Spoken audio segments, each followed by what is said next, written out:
Hi, it's Jack Enright from the Jack Enright team at William Ravis Real Estate. And today I have the pleasure of having with me attorney Yitz Magence from Gilmartin McGinsey LLP.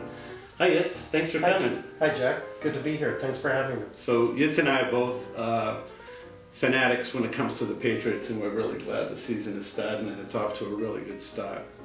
Yitz, I just want to talk a little bit about your role in the importance of a buyer having a good real estate attorney. Can you talk a little bit about that today? Sure.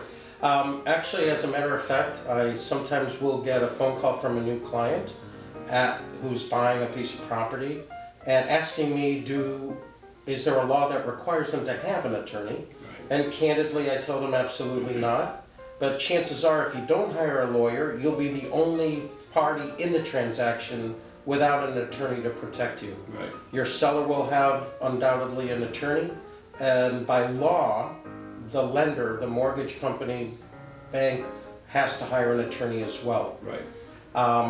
Typically, it's going to be the person's largest asset, so it makes sense to hire an attorney. No question.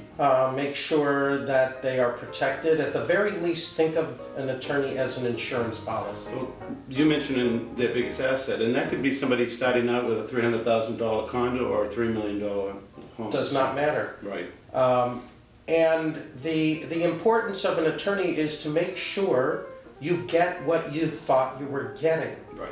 You wanted this house, the lawyer's going to make sure you get that house free and clear of all liens, encumbrances, mortgages. Make sure you don't inherit the seller, the current owner's water bill, sewer bill, any other mortgages attached to the property.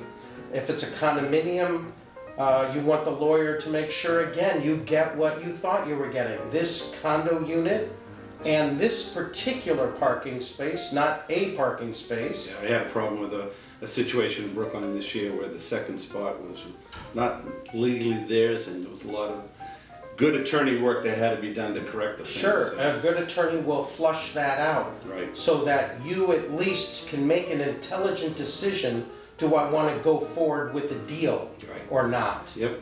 And protect your investment. You mentioned a lender. It's important when you hire, not just hire an attorney, but hire an attorney that specializes in real estate. There's no question. You don't want to use your cousin who does corporate.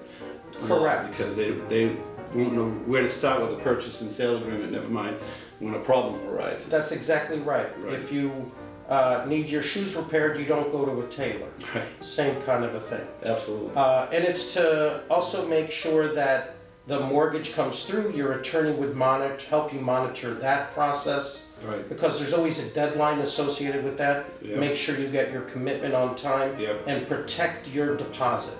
Great. Well, this has been great information for a buyer, and I hope everyone enjoys it, and have a great day.